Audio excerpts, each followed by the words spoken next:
You've seen the comgens, you've seen the teasers, and you've debated what you've seen. Well, debate no more, because the eagerly anticipated new 2025 Kia Tasman has been revealed. On paper, this combination is a really tempting one.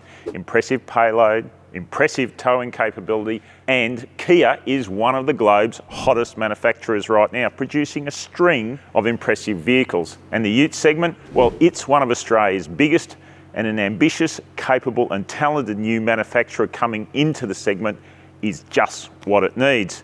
But to be successful, Kia needs to nail the product, not produce a nail. So has it done enough to hammer the Ford Ranger and Toyota HiLux with the Tasman?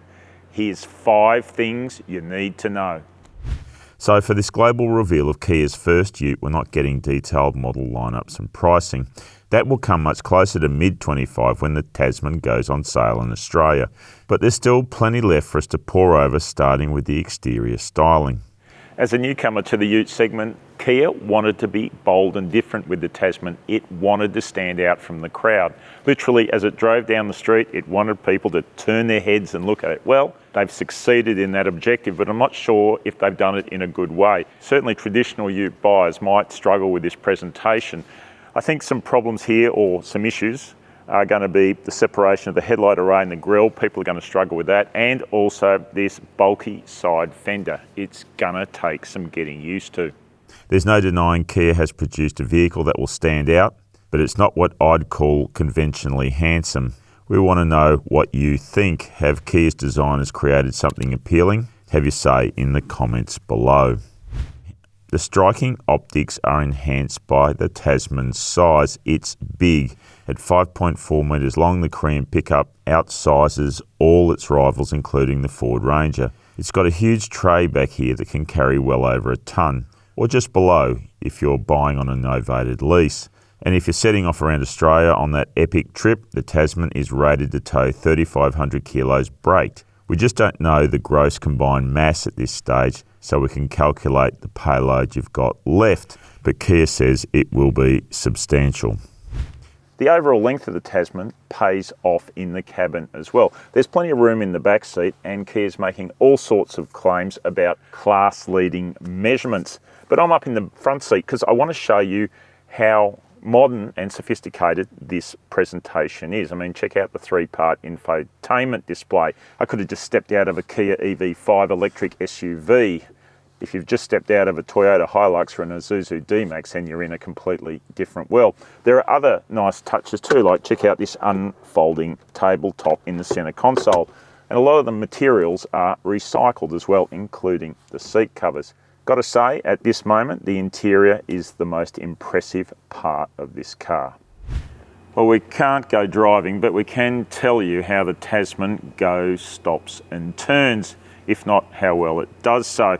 Under the bonnet, you're going to find this familiar 2.2 litre 4-cylinder turbo diesel engine. It's mated exclusively with an 8-speed auto and with the choice of a 4x2 or dual range 4x4 system. Now, we've seen this engine before in other applications and it's performed pretty well, but it is down on power and especially torque with some of its ute rivals. However, Kia is talking a big game for it. Says it's going to do well. It's all about the torque curve rather than the peak torque number, apparently. Underneath, it's all recognisable ute fare.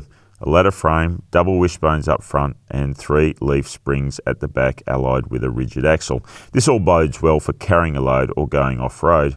By the way, this particular Tasman is the off-road hero, the Tasman X Pro 4x4. It gets a 28mm higher ground clearance than the other Tasmans, and that combines with 17-inch all-terrain rubber, an automatically engaging electronic locking rear differential, off-road cruise control dubbed X-Trek, and a 4th off-road terrain mode for rocky sections that's exclusive to it.